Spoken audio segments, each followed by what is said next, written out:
When I started this podcast, it was about challenging the rules of work, especially in hiring. But somewhere along the way, I realized it's not just about what rules we break, it's about what we build in their place. And that's what Workfluencer is all about. Welcome back, kind of. This is gonna feel a little different today because it's not just another season or another series, it's a whole new podcast. Throughout the playbook was where I explored how work was changing. It was about calling out outdated hiring practices, building personal brands, and rethinking leadership. But the more conversations I had, the more I realized there was something bigger happening, something more powerful than just rejecting old systems. People weren't just throwing out playbooks, they were writing their own. And the common thread? Content. Over time, I noticed a shift, and not just in the guests, but in you, the listeners, in the DMs, in the questions I kept getting. You weren't just interested in bold takes about hiring. You were asking about building trust online, attracting talent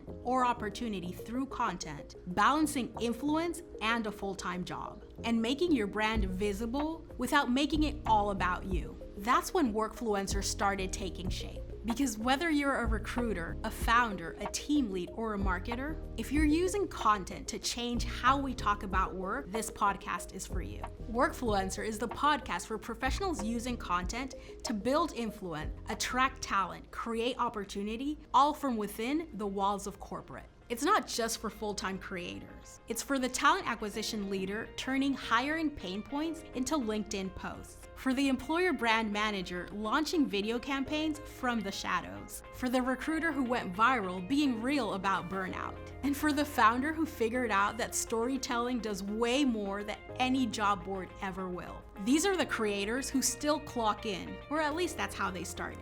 This podcast will explore how they built trust, what happened when content turned into offers, clients, and opportunities, and sometimes even pressure. We'll talk strategy, content, platforms, monetization techniques, and the real reason content unlocks career leverage, even if you never want to be an influencer. There are 4 kinds of people that I had in mind when I created Workfluencer. First, the corporate content creator. You're pumping out posts before your 9 a.m. stand-up. You're building a personal brand that supports your career and the company that you work for. You want to speak up without stepping on toes. Second, the side hustler. You're juggling a full-time job and a part-time business. You're squeezing in content creation between client calls, team meetings, and bedtime. You know this works, you just need a plan. Third, the creator founder. You've turned your content into a client attraction machine. Now you're building systems, hiring help, and trying to stay true to your voice. And finally, the content enabler. You might not be the person in front of the camera, but you're the one making things happen. You're the one enabling your team to show up online. You're building out approval workflows. You're in talent acquisition, employer branding, recruitment marketing. You manage internal creators.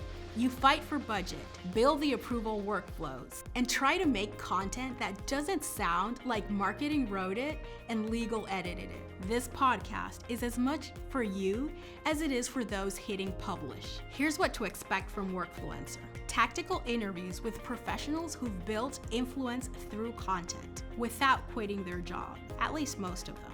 Plus, new recurring segments that bring out the real stories behind the posts. Plead the fifth.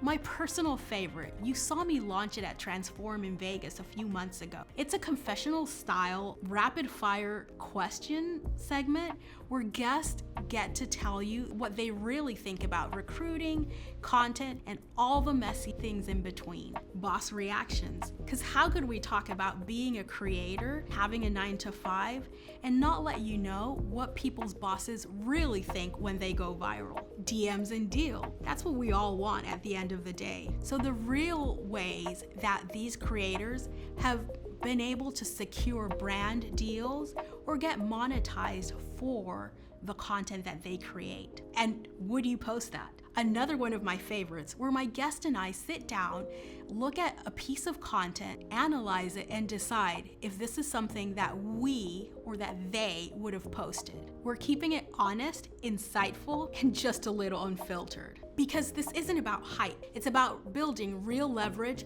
through content that actually works. So here's the ask. If you've been listening since Throw Out the Playbook, thank you. If you're new here, welcome. Either way, I'd love for you to come on this journey. Because the people who are shaping the future of work, they're not asking for permission, they're building influence. One post, one story, one video at a time. Workfluencer is the podcast for professionals who are changing how we talk about work, and those who should be. The first full episode drops next week. Can't wait to share it with you.